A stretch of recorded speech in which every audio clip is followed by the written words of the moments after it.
മുണ്ടത്തിക്കോട് വെടിക്കെട്ടുപുര സ്ഫോടനം മരിച്ചവരുടെ ആശ്രിതർക്ക് 14 ലക്ഷം രൂപ അടിയന്തര ധനസഹായം. അപകടത്തിൽ ജുഡീഷ്യൽ അന്വേഷണം പ്രഖ്യാപിച്ചു. മുണ്ടത്തിക്കോട് വെടിക്കെട്ടുപുര സ്ഫോടനത്തെ സവിശേഷ ദുരന്തമായി പ്രഖ്യാപിക്കുന്നതിന് സംസ്ഥാന ദുരന്ത നിവാരണ അതോറിറ്റിയുടെ സ്റ്റേറ്റ് എക്സിക്യൂട്ടീവ് കമ്മിറ്റിക്ക് മന്ത്രിസഭായോഗം നിർദ്ദേശം നൽകി.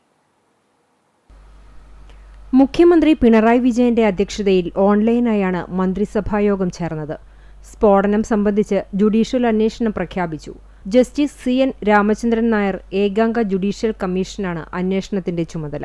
സ്ഫോടനത്തിൽ മരിച്ചവരുടെ ആശ്രിതർക്ക് സംസ്ഥാന ദുരന്ത പ്രതികരണ നിധിയിൽ നിന്നും 4 ലക്ഷം രൂപയും മുഖ്യമന്ത്രിയുടെ ദുരിതാശ്വാസ നിധിയിൽ നിന്നും 10 ലക്ഷം രൂപയും ഉൾപ്പെടെ 14 ലക്ഷം രൂപ അടിയന്തര ധനസഹായം അനുവദിക്കും. പരിക്കേറ്റവർക്ക് ദുരന്ത പ്രതികരണ നിധി പ്രകാരം അനുവദനീയമായ തുകയും അതിനു പുറമെ മുഖ്യമന്ത്രിയുടെ ദുരിതാശ്വാസ നിധിയിൽ നിന്നും 2 ലക്ഷം രൂപ അടിയന്തര ധനസഹായമായി അനുവദിക്കും.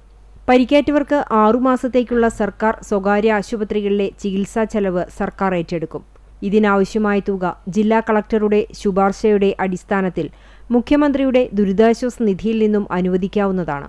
ഇതിനു പുറമെ ദുരന്ത പ്രതികരണ നിധിയിൽ നിന്നും അനുവദനീയമായ തുക ചികിത്സാ ധനസഹായമായി നൽകും.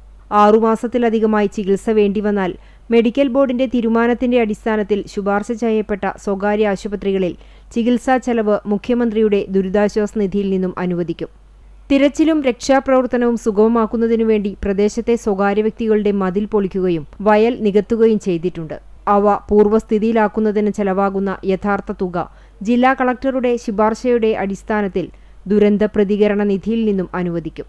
ദുരന്തവുമായി ബന്ധപ്പെട്ട് മൃതദേഹങ്ങൾ മറവു ചെയ്യുന്നതിനും DNA മാച്ചിങ്ങിനായി സാമ്പിളുകൾ ശേഖരിക്കുന്നതിനുമായി സ്റ്റാൻഡേർഡ് ഓപ്പറേറ്റിംഗ് പ്രൊസീജിയർ പുറപ്പെടുവിക്കുന്നതിന് ആവശ്യമായ നിർദ്ദേശം നൽകി. സ്ഫോടനം കാരണം സമീപ വീടുകൾക്കുണ്ടായ നാശനഷ്ടത്തിന്റെ തോത് കണക്കാക്കി അടിയന്തരമായി റിപ്പോർട്ട് സമർപ്പിച്ച് SDRF-ൽ നിന്നും തുക ലഭ്യമാക്കാൻ ജില്ലാ കളക്ടറെ മന്ത്രിസഭായോഗം ചുമതലപ്പെടുത്തി.